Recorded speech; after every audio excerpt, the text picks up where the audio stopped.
Hi friends, how are you today? Are you happy? Yes. Are you okay? Yes.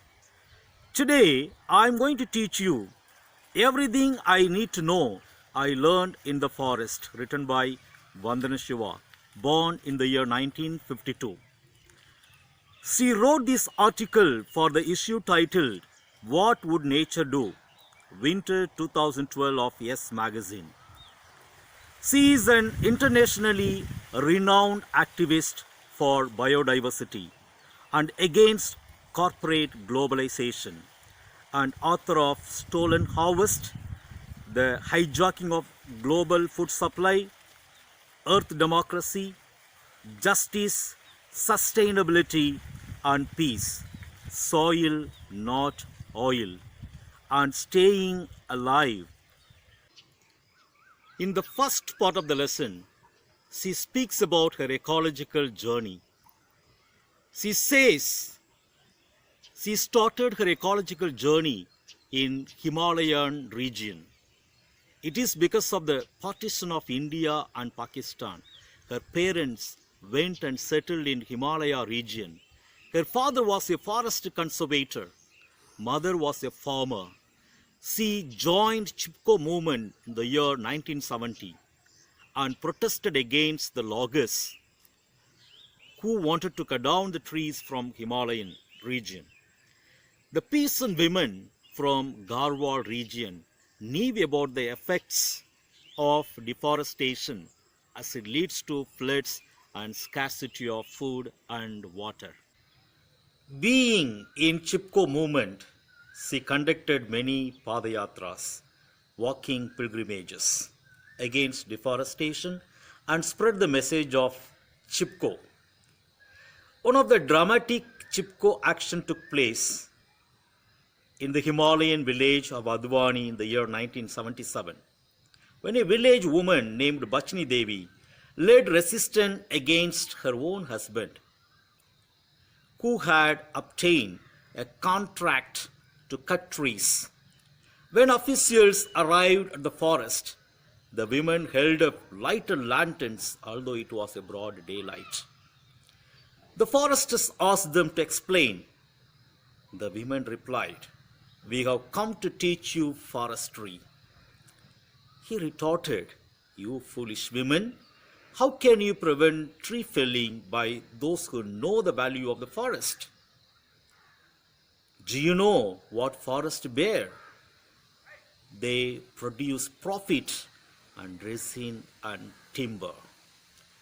The women sang back in chorus, "What do the forests bear? Soil, water, and pure air. Soil, water, and pure air sustain the earth and all she bears." In Beyond Monocultures, she speaks about how she started Navadanya farm and more than 100 community seed banks. Understanding the evil effect of globalization, monoculture, and technically modified seeds, she started Navadanya farm in 1994 in the Doon Valley, located in the lower elevation Himalayan region of Uttarakhand. Today, they conserve and grow 630 varieties of rice, 150 varieties of wheat, and hundreds of other species. They practice and promote a biodiversity intensive form of farming, and that is the answer to the food and nutrition crisis. She, along with farmers, started more than 100 community seed banks across India and saved 3,000 rice varieties.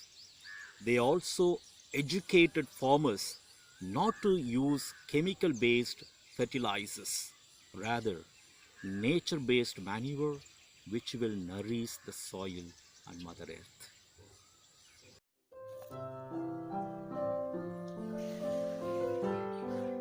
rights of nature on the global stage.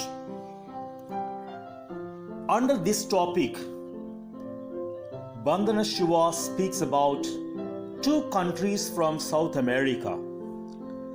Ecuador has recognized the rights of nature in its constitution.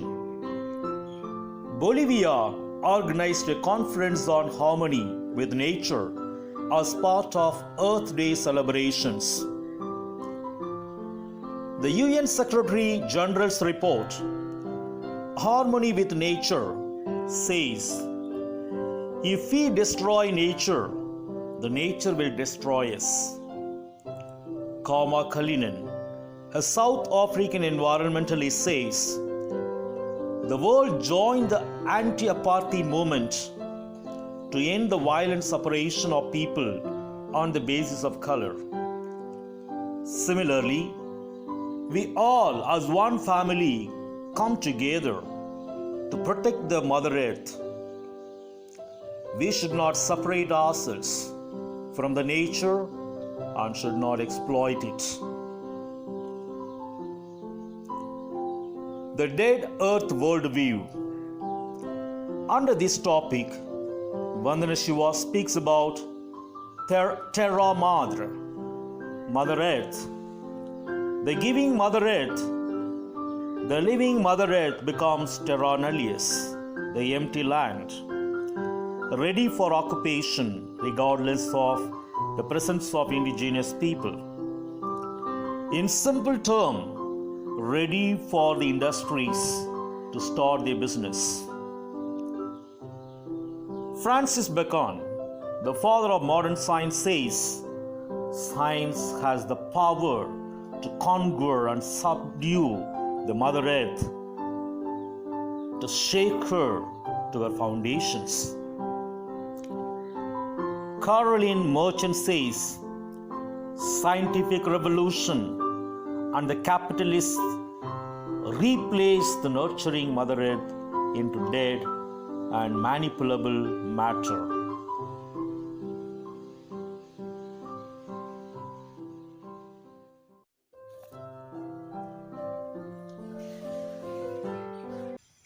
What nature teaches. In this topic, Vandana Shiva says nature teaches earth democracy.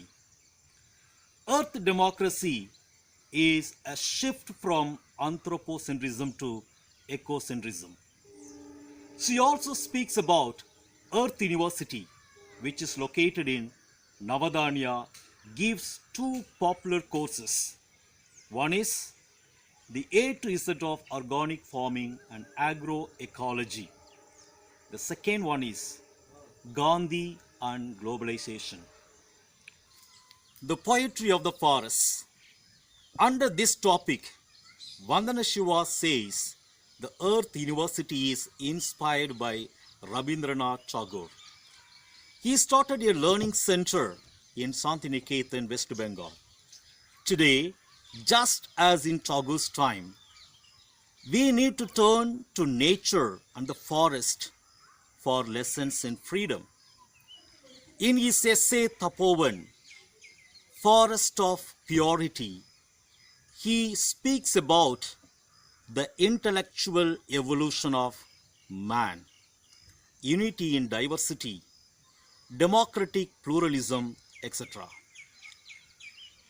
Know all that moves in this moving world as enveloped by God, and find enjoyment through renunciation, not through greed of possession.